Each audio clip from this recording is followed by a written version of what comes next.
ओम नमो भगवते वासुदेवाय नमः। आज का यह पावन दिन आप सभी के जीवन में मंगलमय लेकर आए। आइए बढ़ते हैं श्रीमद् भागवत महापुराण की अगली कथा की ओर। राजा परीक्षित से विनम्र होकर श्री सुखदेव जी से कहा, भगवान बलराम जी तो सर्वशक्तिमान हैं, अनंत और जन्म मरण की सीमाओं से परे हैं।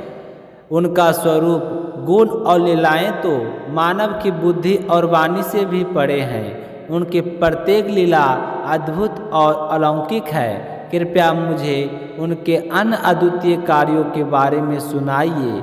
तो श्री सुखदेव जी बोले, परीक्षित, एक समय द्विविद नामक बलशाली बानर था। वह भामासुर का मित्र, सुग्रीव का मंत्री और मैदानव का भाई था।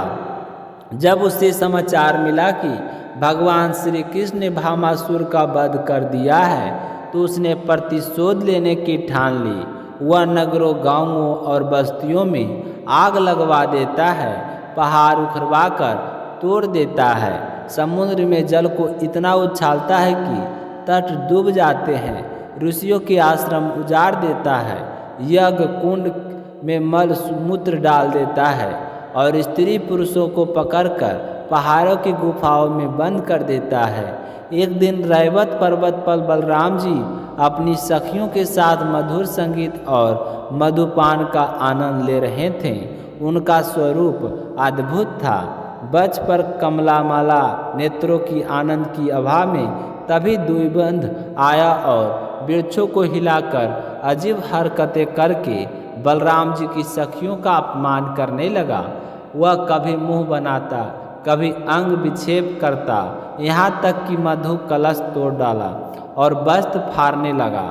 बलराम जी ने पहले संयम रखा, लेकिन जब वह सीमा लांघा गया तब उन्होंने हल और मुसल उठा लिया और बानर ने साल के वृक्ष से प्रहार किया, लेकिन बलराम जी अड़िग खड़े रहे।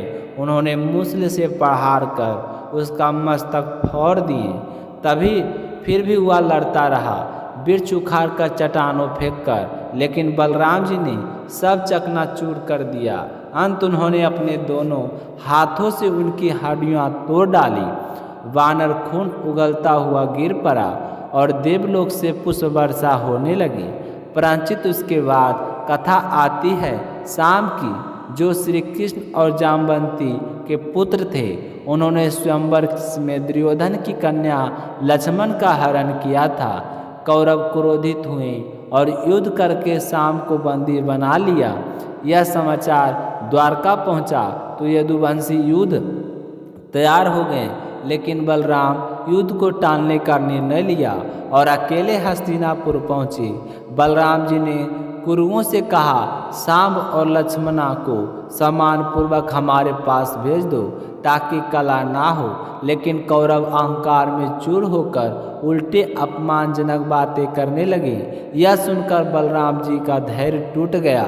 उन्होंने क्रोधित में हल उठाया और हस्तिनापुर को गंगा में खींचने लगे। नगर हिलने लगा, मानो नाव लहरों पर डगमगा रही हो। भयभीत कौरव हाथ जोड़कर बलराम जी की शरण में आए और प्रभु आपका प्रभाव नहीं पहचान सके, हमें क्षमा करें। बलराम जी ने क्रोध शांत हुआ। उन्होंने सांब और लक्ष्मण को लौटा दिया और दहेज स्वरूप कौरवों ने 1200 हाथी, 10,000 घोड़े और 6,000 स्वर्ण रथ और 10,000 दासियां भेंट की। द्वारका लौटकर बलराम जी ने सभा में अपना अनुभव सुनाया। आज के हस्तिनापुर का दक्षिणा भाग ऊंचा और गंगा की ओर झुका है, जो बलराम जी के अद्भुत पराक्रम का प्रमाण है। तो भक्तों, आज की कथा यहीं पर समाप्त होती है। प्रेम से बोलिए भगवान विष्णु की जय हो, श्री कृष्ण भगवान की जय हो, बलराम की महाराज की जय हो।